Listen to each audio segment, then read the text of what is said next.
Congreso Virtual del Colegio Mexicano de Ortopedia 2020. El doctor Cristóbal Herrera Palacios es egresado de la Facultad de Medicina de la UNAM, egresado de la especialidad de ortopedia de la UMAE Magdalena de las Salinas, miembro titular de Colegio Mexicano de Ortopedia desde el 2007, miembro de AOSPINE desde 2010, miembro titular de la Asociación Mexicana de Cirugía de Columna desde el 2011.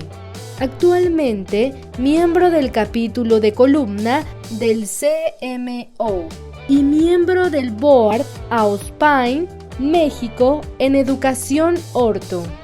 El doctor Herrera hablará sobre clasificación AOSPINE de fracturas toracolumbares. Buen día, soy el doctor Cristóbal Herrera Palacios, miembro del Board de AOSPINE México en Educación Orto. Es para mí un placer estar con ustedes en este primer congreso virtual del Colegio Mexicano de Ortopedia. Espero que la siguiente charla sea de mucha utilidad para ustedes.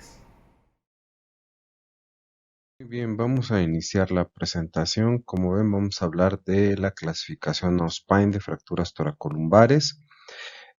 Como todos sabemos, es muy importante el uso de clasificaciones para que nos permitan llegar a un adecuado diagnóstico, establecer un adecuado tratamiento y, de ser posible, tener también un adecuado pronóstico para obtener el mejor resultado para nuestros pacientes.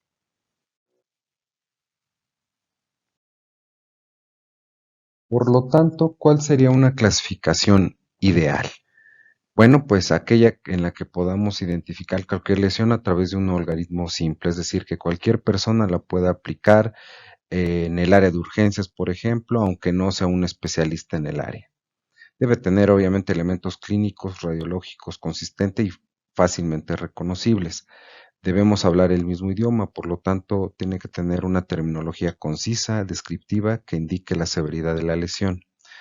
Como ya dije, sirva de guía de tratamiento, provea de un factor pronóstico y por lo tanto también sea útil para hacer diversos estudios. Y siguiendo la filosofía de AO, entonces el objetivo quirúrgico es mantener la estabilidad de una fractura estable y restablecer la estabilidad de una fractura inestable. Bueno, para entender un poco de dónde nace la clasificación, hablemos un poco de la historia.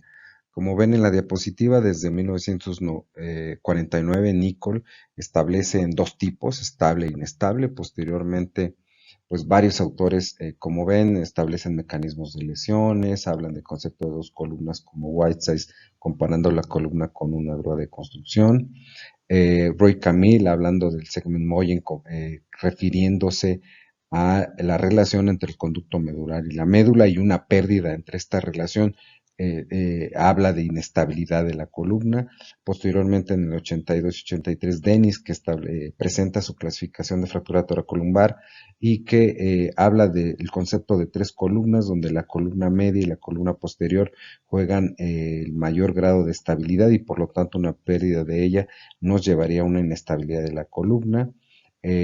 Allen y Ferguson en el 84 hablan de los mecanismos de lesión o una clasificación mecanicista que se recordará más en columna cervical subaxial, ¿no? Pero es un dato importante.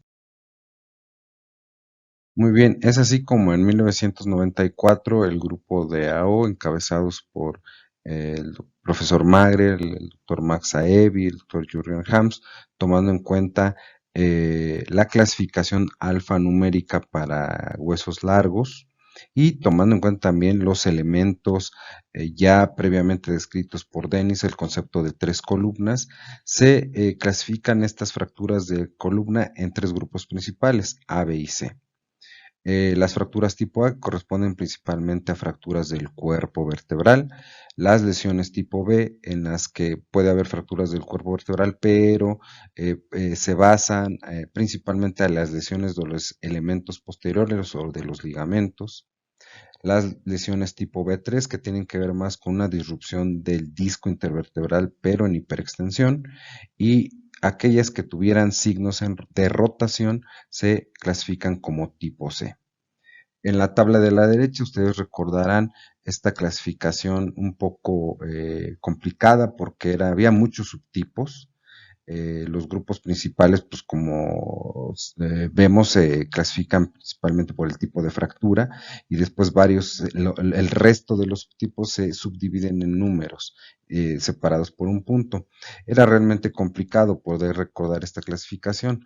En los años 2000, cuando a mí me tocó estar en la residencia, usábamos unos Pocket Card para poder recordarlo, porque realmente pues sí era complicado, ¿no? Poder llegar a establecer un diagnóstico recordando de memoria todos los subtipos. Por eso es que pues se volvió una clasificación difícil de aplicar y muchas personas pues no les gustaba.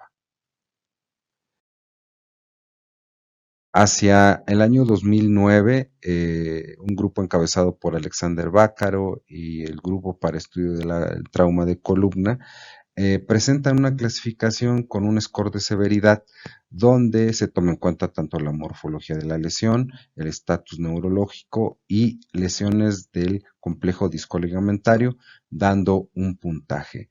El problema de esta clasificación era que en algún punto quedaban zonas grises y que a veces el puntaje obtenido no era el suficiente como para determinar que una lesión requería de cirugía. Se quedaba un poco al criterio del cirujano, pero de repente podía parecer que estábamos operando pacientes sanos, lo que dificultaba un poco la aplicación de esta clasificación en todos los casos. Hacia el año 2010, el profesor Max Aebi realiza una simplificación de la clasificación original de AO, donde se mantienen los tres grupos principales, es decir, A, B y C, y 3 grados de severidad para cada uno de ellos. Propone también un algoritmo para poder hacer uso de esta clasificación de una manera más simple y amigable.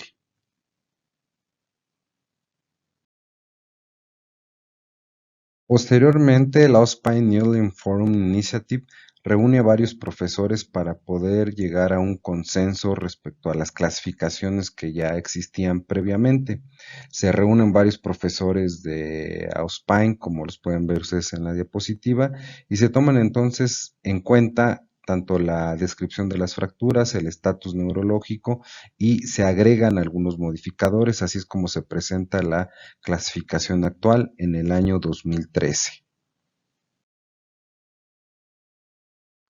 Entonces, en la clasificación actual tenemos que las fracturas tipo A se subdividen en 5 grupos principales, donde la novedad son las fracturas A0, que son aquellas que corresponden a fracturas de la espinosa o de la transversa de forma aislada.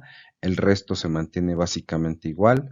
Las tipo B, aquí sí hay un cambio importante. Las B2 pasan a ser las B1, que son las transóseas o tipo Schanz, que se consideran más estables. Por lo tanto, las tipo 2 pasan a ser aquellas que tienen una disrupción del complejo discoligamentario y por lo tanto son más graves. Las B3 son las por hiperextensión, quedan igual. Y todas aquellas que presentan algún desplazamiento en cualquier sentido o luxación, automáticamente pasan a ser las tipo C. Tenemos así un algoritmo para la clasificación morfológica, iniciando por lo más grave. Por ejemplo, si el paciente tiene una luxación o un desplazamiento vertebral en cualquier sentido, automáticamente se clasifica como tipo C. Y así en forma decreciente, pasando por las B3 hasta las fracturas A0, e incluso si un paciente no tuviera ningún tipo de lesión, pues se descarta. En el siguiente rubro tenemos el estatus neurológico, donde hay 6 categorías, iniciando por las N0, que corresponde a los pacientes neurológicamente íntegros, NX, que es aquellos pacientes que por algún motivo no se pueden evaluar, ya sea porque estén intubados o bajo sedación. Después tenemos rubros intermedios que van del N1 al N4, de las lesiones menos graves a las más graves. Por último, los modificadores, que tenemos dos, M1 y M2. M1 corresponde a aquellas lesiones indeterminadas de la banda de tensión y que ya sea que hasta que se corrobore con una resonancia magnética y o hasta el momento de la cirugía no se le quita, digamos, esta categoría al diagnóstico. Y los modificadores corresponden a M2, que son aquellas donde hay comorbilidades específicas que pueden modificar el curso normal de la enfermedad, como podría ser la espondilitis anquilosante.